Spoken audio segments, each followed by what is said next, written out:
Hi, I'm Conor Kelly O'Brien. I'm a Scranton native, an actor, a writer, and I am the co-founder and executive director of the Scranton Fringe Festival. I'm here talking with a colleague, creative partner, and a good friend of mine, Daniel Amedee. How you doing, Dan? Pretty good. Yeah. We're gonna talk as if we weren't just getting set up together for the past half hour. Yeah. Good. Dan, where are you from? New Orleans. New Orleans. Yeah. So I used to run a venue in downtown Scranton. It was a coffee shop, performing arts, visual arts space called The Vintage for about 5 or 6 years. Daniel came through as a touring musician a few times, and through that we developed a friendship and a working creative partnership, and we'll go into that more, but we've been touring together nationally and overseas. Yeah. Very for exciting. About a year and a half now it's been.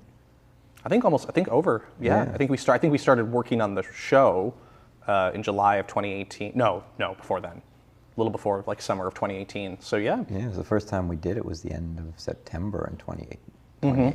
Mm-hmm. Wow. It's been a long So time. we'll get to that. We'll get to that in a minute. I sort of wanted to talk a little bit about what it's like to be a touring musician.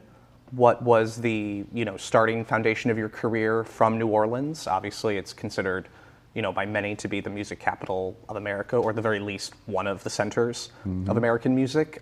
Your style of music, though, doesn't really.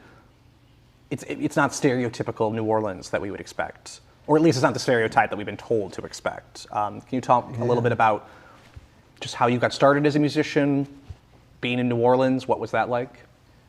Well, growing up, I got big into the punk scene. And the New Orleans music stuff was always around, but jazz and blues was just never really the scenes that I hung out in. Okay. So it was mostly punk music. And then a major catalyst to what pushed me into the music industry was Hurricane Katrina. Really? Because I was 18 when it hit, and I was in college, and I was going to UNO. And what were you studying? Then, I was studying film, communications, and that sort of thing. But I wasn't in college for more than a month. And then I went to UNO, and UNO went underwater, so then I just sort of didn't have anything to do for a while. You didn't go back to school after Katrina? Wow. No, I mean, I went to Baton Rouge for a little while with the family, but I tried to do online, but it wasn't. So, not to minimize that at all, and to be respectful of that, so you're saying Hurricane Katrina was like the impetus of your music career? Yeah, because then that was a couple years after Katrina hit. That's when I moved to Ireland and started playing with that band over there. Okay, I'm gonna pull it back a little bit real quick, just because I'm aware of some of this information, but we're talking to the people, Daniel. Yeah. So tell me what it was like as an 18-year-old. Walk me through very briefly being in New Orleans, the vibrancy of that city, and then let's just say that week of Katrina. Oof. We went to stay with family in Baton Rouge, and then there were like 15, 20 of us just sleeping in a little house on my uncle's floor. How long was it before you could go back into your family home in New Orleans? It was about 2.5 years. Wow. Yeah, so a big group of us got a house in Baton Rouge, and then we all lived there. Okay. About 10 of us. Wow.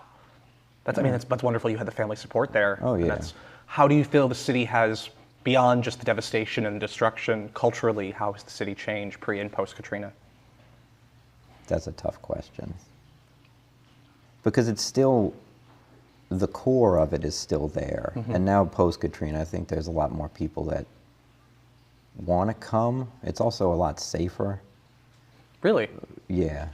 Because when I was growing up, do you think because they put such a refocus into tourism? Yeah. After to rebuild? Big time. Yeah. And the only people that came back were the people that could really afford it. But that's a completely different conversation. That's a whole other. So I mean, that's a conversation about privilege, right? Oh, yeah. And that's Totally. But we're not going to dive too much into that. But it's interesting, and I think it's valuable to see that you acknowledge the fact that your family was within the privilege that could return to the city, both physically and financially. Bringing it back to music, so what is your musical background in terms of like training, first experiences, first bands you were involved in? I believe if I'm correct in remembering this, your background really began in percussion. Okay. Yeah. Talk a little bit about that. It was marching band and concert percussion. I started, you know, just playing guitar and bass on my own, but the first thing that I really wanted to do was percussion. And I really got into mallet percussion and marimbas and that sort of thing. Who would you say are your early musical who would you say are your early musical influences? Be totally honest, doesn't matter whether we know them or not. There's the power of Google out there, people. Totally. When I was growing up early, I mean, my parents listened to a lot of Dr. John. They listened to a lot of Bruce Springsteen. My mom listened to Gloria Estefan a lot. So that's a pretty diverse range of influences. Who on the regional level of New Orleans would you say that we should, for those out there with the power of Google, who would you recommend looking up from New Orleans, your fellow musicians? Could be from your early influences or could be people active now, whatever you want to talk about. Wow. Well, I think, I mean, I remember going to parades at Mardi Gras, and Kermit Ruffins would be there on the street playing his trumpet at the floats as they would pass. That's something that always, because then, he, you know, after Treme, he grew into what he was, and I just still remember being like, that dude would play on the side. He would play his trumpet to get him to throw stuff at him. It must be so, I mean, Scranton has a wonderful art scene, and we'll talk a little bit about that in a minute, since you've kind of become an auxiliary member of that over the years. And I'd love to hear your perspective on that, but it must be really interesting to grow up in a city like New Orleans where music and the performing arts culture is so integrated into the everyday life. It's not just, oh, we go see a show. It's literally on your streets. It's pouring out of, you know, the one time I got to go visit your wonderful city and spend some time with you and your family, you know, I was just amazed, not only by the beauty and the architecture and the history, but I mean, there was music literally pouring out of every door in the French Quarter, the Bywater, almost every neighborhood, with a few exceptions. Does that, do you still appreciate that, or is it sort of the whole, you never go to the Statue of Liberty if you're from New York? I appreciated it a lot more after I got out. Okay. You know, and then when I go back, I definitely have a much greater appreciation for it, because when you grow up in it, it's just what life is. It's what you know. Yeah. So, okay, so, you know, Daniel at age 20, studied percussion, guitar. I'm sure you were working in and out of a lot of little bands and projects in New Orleans. Totally. Moved to Ireland. Yep. Tell me how that happened. Well, okay, it was a very weird time. It was quite volatile. It was a very, because I didn't really know what. No, it sounds like a totally normal, you know, non-spur-of-the-moment decision. Yeah. Well, I met a guy at an annual Notice by the Trail of Dead concert who was from Clonmel, and he ended up becoming a really good friend of mine. And I didn't really know what I was doing. I mean, I really didn't, you know, it was sort of foundationless at that moment. And then I picked up and went to Ireland mainly just to visit him. And that's when I met this dude that was in this band called Rema. What was it called? Rema. Rema. R-E-M-M-A. And they needed a bass player. So I started playing bass with them and didn't move. And whereabouts in Ireland did you live? Cork City. And for how long? 3 years. Wow. Yep. What was it like? What was the culture shock difference of, you know, New Orleans, American boy, Cork City, Ireland, and then returning to the States? Honestly, I fit right in. Over there I did, but I was sort of an oddity at first, I think, because I was the only, it helped the band in the sense it's like they're the ones with the bass player from New Orleans. Okay. You know? You were the novelty. Yeah. Yeah. But I sort of made, I just don't want to put it this way, it was the only way to put it, I just sort of made them cooler because I was in the band. Now, is this the band that was produced and managed by? Noel Hogan of the Cranberries. Okay. He wasn't our manager, he was just our producer. So the producer of the Cranberries was also your producer? The guitar player for the Cranberries was our producer. I see. Okay. Just trying to... Yeah, sorting it all out. Sorting it all out. No, the reason I ask about the Cranberries and the connection of the guitar player from the Cranberries being your producer is that I think it's important to talk about in arts and culture conversations. You know, I teach at high schools and middle schools sometimes, you know, in between my own work. And there's often a conversation of there's local, which they equate with amateur, hobbyist, and then there's, you know, international, A-list, Broadway, you know, top 40 records. And I think, which is wonderful, and of course that exists, but there is so much of the professional, performing arts and arts world that falls somewhere in between that wide spectrum. And I think it's important to talk about that, you can be, maybe you're famous at the state level. Maybe you're not famous, you're just respected within your particular niche career. And I just think it's important for people to know how intertwined the quote-unquote industry is. It's not just New York and Hollywood. That there's a huge, wide spectrum. Oh, yeah, absolutely. And then people that reach that level of success, you see the product that they've managed to sell, and then you build up your own myth around it, but they're still just normal people. Of course. Yeah, so I mean, that is interesting. They sort of do the same thing that we're doing now. Do you keep in touch with them? No. Okay. No. So how did that come to an end? 3 years in Cork City, Ireland, playing with this band, in a very general sense. Why and how did that come to an end? And then where did you go from there? It ended, we were doing a tour of the States. It was about a 4-month tour, and it really just didn't go well. And then everybody was on each other's nerves, and then we really just couldn't. I think all of us live in different countries now. So to be even honest. So you wanted to get as far away from each other as humanly possible. Pretty much, yeah. Okay. I mean, it just went bad. It was. Well, kind of from what you've told me in the past, it kind of sounds like you were a bunch of young 20-somethings. Oh yeah. And it, Yeah. you had a good time, and you had some notoriety within the career, but it just didn't seem like any of you really wanted to be there anymore. In that moment, like in that dynamic. No, not really. It's weird when you're a 23-year-old from the States, and then you're at Noel Hogan's house working on a record, and he's like twisting knobs at your feet, trying to help you get the right tone. It goes to your head. Oh, okay. You know what I mean? Did our friend here's head grow a little big in that moment in time? Well, yeah. How can you not? I mean, I get a compliment once, and I'll ride that for a month. I can't imagine. No, it's a completely different world, because I mean, you step out of one thing and you step into something that's not even.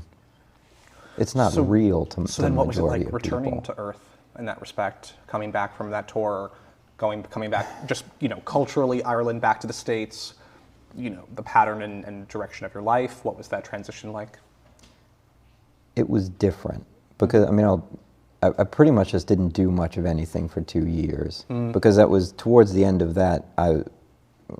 That was when I stopped drinking. Basically, just stopped doing. So that transition of learning how to socialize, not drinking, Yeah, that's not a transition. partying and that sort of thing. So I really didn't go out or socialize much. And then what happened at the end of that 2 years? Career-wise? Started touring again. Okay. I mean, I spent a lot of time writing, and then was like, okay, time to start up again. I mean, so you've toured as a solo artist. You've toured with supporting artists. You are currently under the I hate to use this term, but you're currently under the brand and title of Light Sound. Yep. That's how you tour. That's the band. What? That's the band. That's the band. You've gotten some really, throughout your, once you came back, and through all those incarnations, you've gotten some really amazing reviews from some pretty decent, I'm not going to make you go through them, but you have gotten some really fantastic reviews from various music blogs or publications and radio stations. How does that, I think what I'm asking is, from an artist perspective, how do reviews and critiques, good and maybe not so good, affect you? Do you let it affect you? Do you read them? I don't really think about it anymore. Okay. At first, when you're getting your first reviews and stuff is just coming out, it's impossible not to read it and take it to heart, But then the more you see, it's just people talking about stuff. And, in today's society, nobody's spared from anything. So you kind of just take it as it's part of the gig, and you just move on. I like that. Okay. How can you not, Because it doesn't change anything. It's still out there. Do you think that it impacts... Do you think, so you don't feel that it impacts how you create and go forward? No, not really. I mean, in some ways, if it's really good critique, it can refine you. You can be like, oh, okay, that's actually a good point. Maybe we should, because, you can use outside opinion to help make you a better artist. But it kind of seems like you'd already have sort of, I feel like there's a point when those critiques really hit home, you kind of already had to have known that. Yeah. Inside. Like, you kind of already had that little concern, and then it was almost like they outside validated it, like, oh, okay. Yeah. That's valid. Yeah. Because I think critique of art is so difficult, and I respect writers and journalists and critique artists because that's big time. They're so much of the time they are a bridge to the general public. And I think that it's important to remember, though, that what's hard is when you want to, whether it's a play, a new album, a piece of visual art, whatever it is, you are the one that's deciding the direction that it's going in. Totally. You are the one that's, crafting, this is my ideal version of it. The critic doesn't necessarily know that. They might be saying, it's almost like you create your own rubric to judge your art by, and then they're judging it by theirs and their professional standard and their experience. And that's fair and that's totally fine, but I sometimes wonder how, you can reconcile the two. Do you know what I mean? Yeah. If that made any sense? Totally. And I think that a reviewer is always going to be judging something based on the thought that it's a finished product. And that's something you need to figure out in yourself. Is this a finished product? Exactly. Or is this something that I'm still working like, is on? this actually ready to be put out into the world and be like a thing that lives on? Do you believe that any of your work is a finished product? Are there things you've created that you're like, absolutely, that is done. That is a bow wrapped up tight? I have to think that book is. Okay. But other than that, no. But that's a completely different... That's a really good... That's a good segue. That's a good segue. Yeah, I like that segue. Right here. We have Human World. Human World melds science fiction and spirituality, peeling away the typical layers of recognizable space in its quest to lay bare hidden realities. Amedee's novel, that's you. That's me. Haunting and demanding, draws the reader into science fiction on its own lower frequency, spinning light and sound. Oh, see, there you go. It's a common theme. Into equal parts social commentary, speculative vision, and path to enlightenment. And that was from an assistant professor of English at the University of the Ozarks. You've gotten some really good reviews for this book, published by Boyle and Dalton, Human World by Daniel Amedee. I've read the book, and I loved it. And I'll talk about my perspective in a little more detail. I want to know, where did this come from with you? What prompted you to write it? Where did the content inspiration come from? In a very quick, way, walk me through the process. Let's start with, how long ago did you start working on this? Mid-2017. It's really not that long ago. No, that's a pretty quick turnaround for a book. Because this just came out in, late 2019? Yeah, end of October 2019. Fabulous. How has it been to work on something, for that period of time and to see it not only finished but published? I still don't think it's real. It's still pretty odd. If you had to, in a nutshell, describe this book, if you were giving its elevator pitch, and I'm not asking you to sell it, I'm just asking you to tell me what it's about, how would you put it? It's about the non-physical movements that make the physical world. So what I'm hearing is it's an easy summer read. Totally. but set very far in the future where the earth is flooded and... next year. Basically. So, the way that after it was finished, and I didn't intend to do this, but I sort of realized it was like an outsider retelling of Noah's Ark. Interesting. I like that. That's a good way to put it. There's one of the other reviews on the back cover by Eric Stevenson, co-founder of Pocket Vinyl. He puts it so much more succinctly than I could, and it's I echo this completely. I'm going to read this to the audience. This book challenged me. Sometimes I found it intriguing, sometimes frustrating, I agree, sometimes enlightening, and sometimes just plain infuriating. I totally agree. All in a way that kept me thinking and considering, what had I experienced? But honestly, isn't that what great art is supposed to do? That's so cool. You evoked, at least in two people, me and this guy. So you evoked. That's enough. But that's an incredible gift, though, as a writer and an artist. To, I didn't have to love every chapter, every moment of the experience. But when it was over, I loved it, and I was genuinely sad that it was over. Now, mind you, I'm biased. You're my friend and my colleague, and we've created something together, which I'll talk about in a second. No, but what I really loved about your book was that there is a narrative to it, and it does have what we would call traditionally a plot. But that is almost like the fourth most important thing in the book. It's so much more. Yeah. You literally build a world. You literally create a world, and you use our natural and our human and our understanding of the physical and the spiritual and whether you believe in that or not. So how did you come to create the spiritual, the metaphysical, the astral, whatever you want to call it, within the content of this story? Was it based on anything that you already believe in, or research, or school of thought? Where did this, you're totally your own imagination? Where did this come from? So, wow, it comes from a lot of different places. Start with one. Well, I really did just start typing, and I didn't have any. I didn't know that's what was going to happen.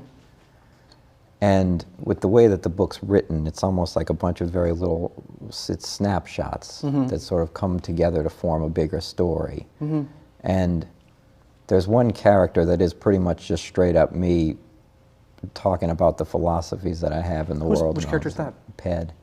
Oh, interesting. Yeah, that's sort of like my own internal That's your monologue that's your proxy in the story. Kind of, yeah. That's really interesting. That makes sense. I wouldn't have guessed that, but that does make sense. Because he's just sort of the one that's like sitting there philosophizing about everything that's going on and being like, what is going on? That is true. For those of you out there in the audience that don't know Dan personally, I would imagine Dan in this narrative of the story would be the character just sitting in a corner, slowly drinking coffee, petting a cat, if there were still any, mammalian, non-human creatures left in this story. Maybe there is. Maybe there's not. Human world. We can find this on Amazon, right? Yeah. Fabulous. Absolutely fabulous. What are your plans? Are you going to write another one, the interviewer said, hopefully, because you did not exactly leave me totally satisfied? Yeah. Okay. But it ain't going to pick up from where that left off. That is absolutely infuriating. So just to rehash for those who don't understand. So without ruining anything, the book, I'm not even going to call it a cliffhanger. It ends in a way where you want to know more, and you want to continue the narrative, and you want to continue with these characters and this style of writing. So you're telling me you are going to write a part 2 to this, saga, let's say, but it is not going to pick up where this book left off. No. That is cruel, and that is a nasty, nasty way. I love you, but that makes me angry. Yeah. Well, to set up a little bit about the book is that one of the main inciting incident, I suppose, is that aliens remove the moon from orbit, and that's what makes the tide stop flowing and the water rise. So the next one is sort of like a prequel that goes into how the moon got there in the first place. Our moon. Yeah. I see. Okay. Well, it's selling on Amazon, so clearly you're doing something right. I loved it. I would have bought it. Thanks. I should not send me a copy. But I will absolutely buy the next one. No, I am super grateful for you sharing that with us. I really cannot encourage everyone enough. If you like, not just even science fiction, if you love metaphysical science fiction, if you love, a truly unique world experience within a story, within a novel, I cannot recommend this book enough. Human World by Daniel Amedee, published by Boyle and Dalton, and you can find it on Amazon in paperback and digital download, correct? Fabulous. So this is one thing that you've created, Human World, in recent years.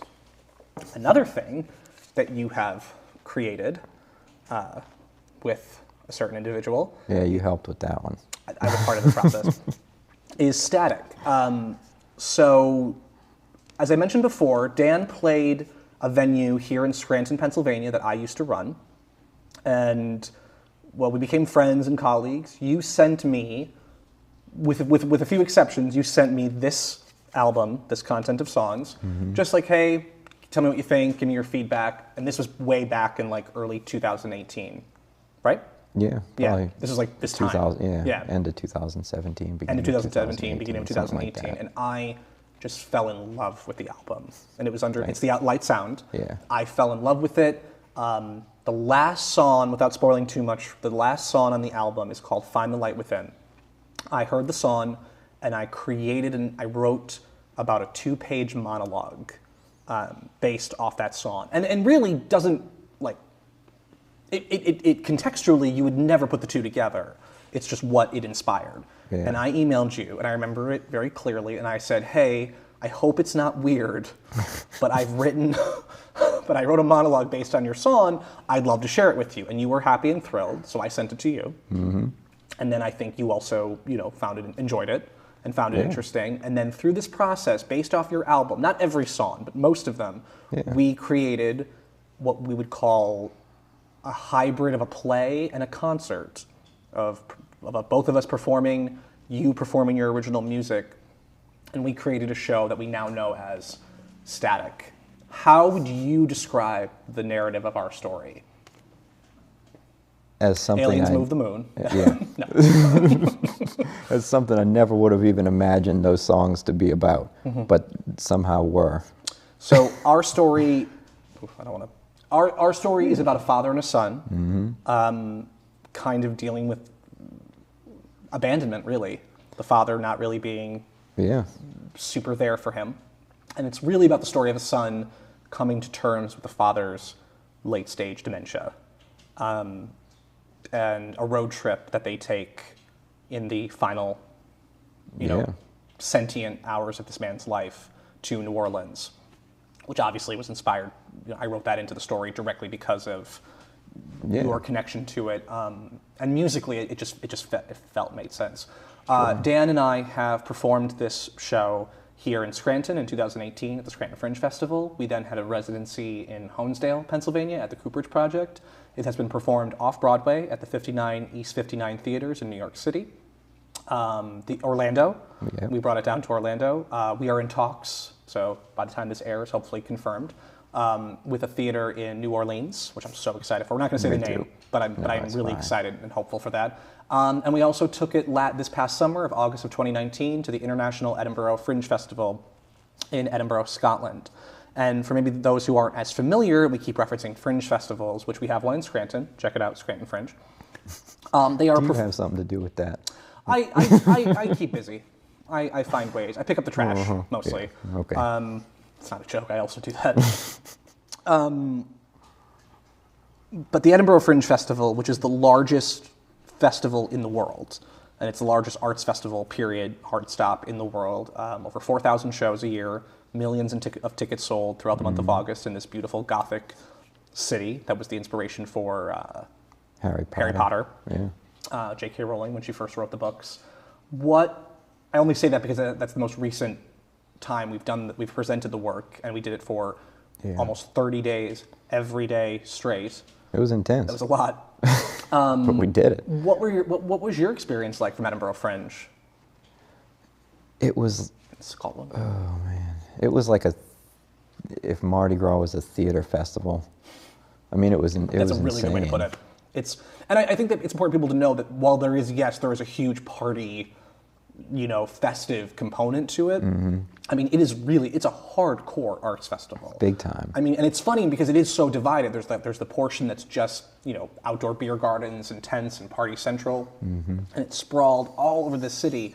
And then, you have Eddie Izzard was at, one of the venues we did work at, and it was, and Rose McGowan and, Craig Ferguson and Ian McKellen. Just wandering around the streets. I mean, it is just incredibly, and it's with limited exception, because obviously you'll find pretentiousness and ego everywhere, but it really didn't feel pretentious. It might have felt a little ritzy, but there wasn't a lot of pretense. Like, you didn't have time. No, you really didn't. Yeah. And everybody that was there, I mean, especially coming from the United States, coming from Australia, you don't have time to mess around. No. I mean, it's like you have like 2 days, and it's like flyering every day. But part of our Fringe Festival here in Scranton, in October of 2019, we had a guest speaker at the Wake Up at the Arts Breakfast. It's an annual, breakfast for arts administrators and artists to, get together. It's put on by the county, and it's a phenomenal event. And Dr. Shayla Batchelder, she's a professor and she's the executive director of the Pittsburgh Fringe, literally has her PhD in Fringe festivals, talked all about the history of Edinburgh Fringe, its impact, its economic impact. She talked a little bit about Scranton Fringe and the United States movement and Canada and literally all over the world. And it's fascinating. If you can find it anywhere, I highly recommend it. But something that she really honed in on was how much, while it's a big festival and it's a party and it's, millions of tickets are sold, at its core, it's really an industry showcase. It's there to be seen by critics, producers, backers, other festivals. So how did you feel about it? Because for me, I found that to be exciting, but at the same time, almost overwhelming. Like every day it was like, well, there's a million, because there's so much potential, what do I do? What do I focus on? Oh yeah, that's accurate. You got it. So they just give you a list of people in the industry that are there and say, okay, good luck. I mean, when we say a list, we're talking like... Oh yeah, it's a list. Hundreds and it's hundreds a lot of people. Yeah. It's a phenomenal opportunity for artists, but it's a lot. That was the first time that I had done it the whole run. I've done like a 2-week run, a 1-week run, or gone over, or I've been over there for 2 or 3 weeks, but not as a producer, but as a delegate for here. And it's just amazing. And just to show you the scope of how big it is, that's the largest arts festival in the world, period. It's actually the 3rd largest ticketed event in the world. The only 2 events that are bigger are the Olympics and the World Cup, and they don't happen every year. So technically, it's the largest annual event. That festival has like 4,000 shows. The next biggest Fringe in Adelaide, Australia, which I'm very blessed and privileged that I'm able to go in a few weeks, is about 1,600 shows, 1,700. So just to show you the disparity of how big it is. Sure, it's huge. So that's when we last did Static in Edinburgh Fringe, our play about a father-son, music and dementia. You and I have been working on expanding it. We are bringing it to off-Broadway sometime in 2020, early 2021. Yeah, for toward the end of this year. 4 to 6 week run. Very excited. So without going into too much logistical detail for that, because we can't, contracts are fun, aren't they? Oh yeah. Those are fun things. What are you most excited about? What are you most excited about that we're expanding it, and where do you see it going?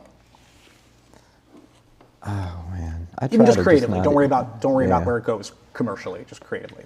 Well, it's a story that it seems like you can live in.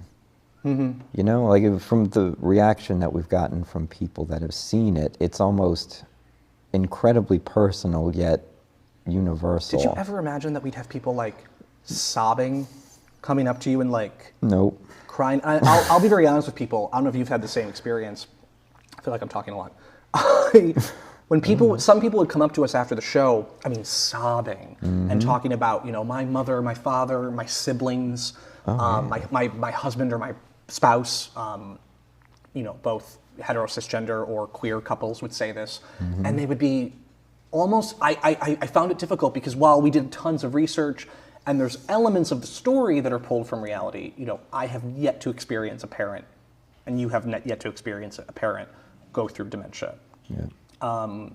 Which is a horrible, horrible shadow, that a family and people live under. There's almost a sense of betrayal when they find out that this is pulled from. How have you? I have taken the approach of I don't even talk about it. I just say when they come to me, if they pour their heart out, I just say thank you so much, and I'm glad it spoke to you. And if they ask me for specifics, I just say, oh, it's pulled from a lot of people's stories, and blah, blah, blah, and I move on. Have you seen the same response, or have you felt the same thing? Well, I don't. You wrote it, so I can just say Conor wrote it. It's his fault. But it's not my story. You created the music. That's not true. You helped craft the narrative too. I did in a way, but like I wrote the songs, and then you wrote the story. I'm interviewing you. I feel like this has become too much about me. It can be about you. No, I want it to be about us. But you wrote the story. I've abandoned all relationships since starting this partnership. There's just no time. There's no time. There's no time. Sarcasm. No, but what has been your fondest memory from the process? Oh man, I've never done anything like this before, and it's amazing to. I grew up loving theater. My mom took me to theater to see all kinds of plays growing up, but it was never what I did. And now that I actually get to be involved in it, it almost feels a lot more natural. Like I don't think I missed a beat. You know, like no, we started because working I together. don't, and I have no. I'm not a traveling musician. I don't know the world of bands. I mean, I've booked and I've been a promoter before, but that's totally different than being part of the touring process. I love when genres overlap. Me too. And cross, because at the end of the day, it's about you put on a show, and that show might be hanging art on a wall. That show might be a full stage Broadway spectacle. That show might be two people, in a small black box theater, telling an intimate story about a father and a son. And I think that sometimes within the arts we focus too much on how different our mediums and disciplines of school are, and we forget that at the core we're trying to tell stories. We might tell them very differently, but at the end of the day, it's just about telling a story. And that's what I loved about your music. Your music was so beautiful. And while it's different, and it's like nothing I've seen on a typical theater stage before, it almost had a theatrical, dramatic narrative to it already, which is why my job, I don't think, was that hard. I've never, I've been involved in projects where they've created music for the narrative. I've never written a narrative based on music. Yeah. And I don't want people to think that it's not like a jukebox musical. It's not. It's not like that. It's not. Not that there's anything wrong with this. There's nothing wrong with this energy. You love doing that. I love doing that, but I mean privately. I think that getting involved in, I've always seen, since music has been the main thing that I've done, it's almost always been easier to be influenced by other forms of art because there isn't that level of competition, or you're thinking, oh, they did that, so I can't do this. So in a sense, I've really only listened to music that I don't ever think I could write. But in the same way, getting into theater, it's like I've never even thought that there's no ego in it for me. An audience. Yeah, it's hard to. I find it sometimes hard to go to a show or a concert and just sit there and just be in the moment. I mean, that's just being human in general, but to be in the moment and be an audience member, I'm constantly thinking what I would do. Yeah. And it's not because they could be 10 times more talented and amazing than I am. There's just that part of my brain that's really hard to turn off. Do you find the same way? Oh, yeah, absolutely. Yeah. If I listen to stuff that would be considered in the same genre, I'm just like, well, that's okay, but it would have been cool if you did this. What would you consider your genre to be? I just say indie rock. Indie rock? Yeah, I mean, it's just easy. Is that because I don't like genres. I was going to say, is that because that's what it is, or because you just want to end that conversation? I don't know how to explain it. And I just think everything's pop. Does it? If you made it today, if you made it in the last 5 years, it's pop. It's pop. Yeah. And then it'll be whatever it is. Yeah. And then people can stick it into whatever category they want for Speaking of licensing categories or whatever. and genres, so you are from New Orleans. You've toured. How many states have you been to, performing-wise? 48. 48 out of the 50 states. Yeah. Do I assume the only two that you haven't performed in are Alaska and Hawaii? Hawaii and Delaware. So you've performed in Alaska, but you have not performed in Delaware. Got it. Okay, so you performed in 48 states. Yeah. 3 countries? 4 countries? 1, 2, 3, 4. I want to say 5. Okay. 48 U.S. states, 5 countries. Yeah. So we just got to get you to Delaware and then Hawaii. Yeah. And you've performed on every state. That's amazing. Every state. What has been 6 Canadian provinces. 6 Canadian provinces. Okay. Have you performed in South America at all? No. Okay. And one of those states you've performed in is Pennsylvania. And one of the cities in Pennsylvania you've performed in quite often is a little hamlet called Scranton. Tell me, with all that experience behind you, 48 states, 5 countries, 6 Canadian provinces, festivals, huge venues, tiny little coffee shops, without going into too much specific detail, or if you want to, you can, what is it like? What do you think the Scranton art scene is like, from your perspective? Well, my main interaction with the art scene has been you. Okay. So you are the art scene in Scranton, Pennsylvania. That's not true. It's not true. But you're the one that has introduced me to everyone here. Okay, sure. So it. Well, then I'm just that's just someone bringing you into a room. Yeah. Talk about the room. Talk about the people and the environment, and how does it compare to other? How do you find it compared to other art scenes? Positive and constructive. What's different about it from New Orleans is that you still have all of the advantages of the East Coast. Being so close to so it's almost like Is it true? You think you're the one that told me this? It says if you can make it here, you can make it anywhere. Is about Scranton. The expression began, if you can play Scranton, you can play anywhere. It was about like the vaudeville theaters and testing out the material before they would bring it to New York. Yeah, but the thing would be there is so much talent here, and the community here, it's incredibly tight knit, and you don't seem to fight each other. Ooh. You know? Well, maybe that's just my.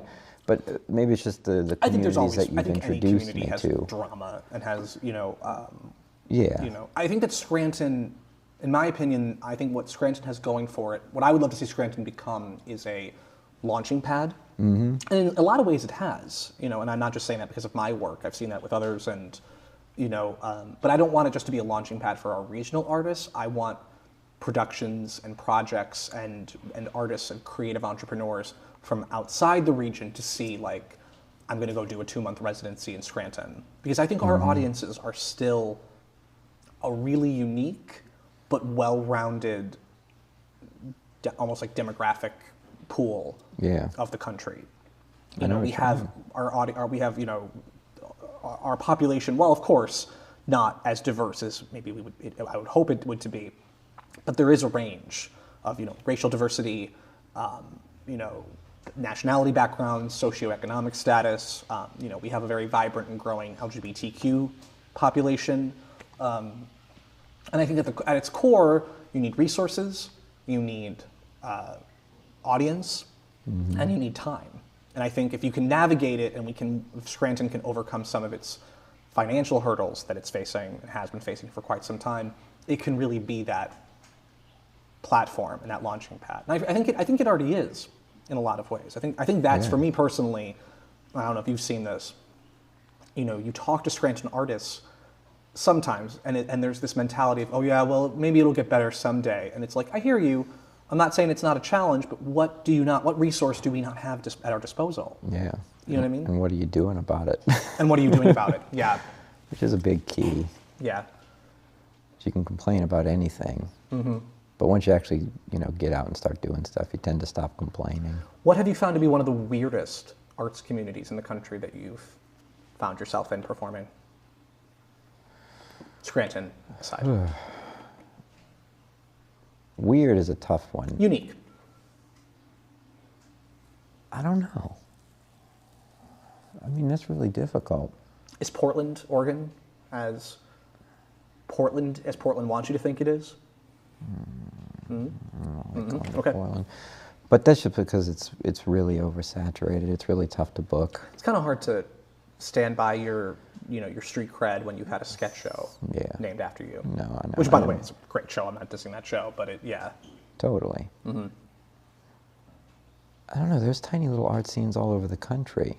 Anywhere you go, you'll find something. And I don't want to live anywhere except New Orleans. I don't know what that means. It's a beautiful city. I don't blame you. As you know, I'm based in New York more so now, but I mean, I still come back to work here in Scranton and run the festival, and I love it here. And if there was more opportunity in the industry here, I would gladly base my life here. It's just I have to for the work I do. Yeah. What's been the favorite venue you've played here in Scranton? That's not an insult to any others, just what has been really... I love playing the Cultural Center. The Cultural Center? It's just cool. Yeah. To be like, yeah, we're doing the show there. Yeah, it's just like, oh, where's your show? Oh, it's in that Gothic castle behind me. Yeah. It's really cool. Okay, so to wrap up our conversation, I wanted to ask you some rapid-fire questions. And I want you to take a breath and answer them as honestly but quickly as you can, okay? Nothing too deep. Coffee or tea? Both. Favorite book? Ooh, favorite book. Or book you just read at the moment. All right. I just finished reading The Yellow House by Sarah Broom. One word to describe that book. It was quite intense. What would you say is your favorite TV show at the moment? Doctor Who. Okay. What's your favorite sports team? The LSU Tigers. Oh, so you're happy. Uh-huh. Favorite color? Blue. Any pets? What do you have? Yeah, 3 cats. What are their names? Rosie, Maggie, and Eleanor. One place in the world you were dying to visit? Somewhere around the equator, like Ecuador. Why? I don't know. Seems pretty cool. Right on. Yeah. This is a tough one. Yeah. Favorite Scranton coffee shop? I It's don't not know an why you insult to gotta the do that others, it's to just me. what your favorite is. Probably a Dezo. Dezo, Yeah. Center Street, very nice.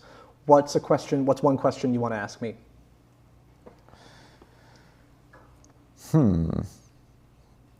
That's too hard. That's too hard? Yeah, I can't think of something off the top of my head. Interesting. Yeah. And what's one piece of advice you would give to a touring musician that's starting their career? To just keep at it and not be too hard on yourself. Because it's not an easy thing to do, but you know the reward is in the doing. I think that's a nice way to end the conversation. Cool. Thanks for chatting with me. Yeah, no This doubt. has been interesting. It's easy talking. You couldn't come up with one question? What's your favorite color? What's my favorite what? What's your favorite color? Purple. All right. There we you go. God, Easy. was that hard? Yeah. Jeez, Louise. I have been Conor Kelly O'Brien. I've been having this conversation with Daniel Amedee. You can find out more about him at danielamedee.com or wearelightsound.com. You can also find his newly published book, Human World by Boyle and Dalton, on Amazon, paperback and digital. And you can find out, again, more about Daniel at his two websites, danielamedee.com or wearelightsound.com.